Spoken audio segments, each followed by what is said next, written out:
थे ऊपर चल के दुआएं भी करते हैं। आप सब के लिए भी दुआ गो हूँ। अल्लाह ताला आपको भी बार बार इन मुक़द्दस मकामात की ज़ियारत नसीब फरमाए। चलें ऊपर चलते हैं।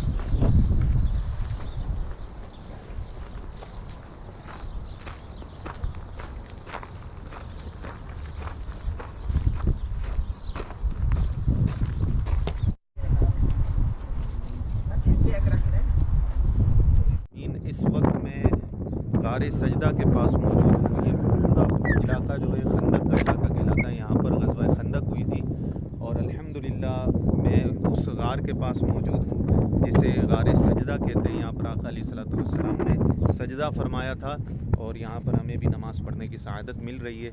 आप सब भी इस जगह की ज़ियारत फरमा लें। Bila berdoa, mula Rasulullah SAW berdoa di belakang saya ni.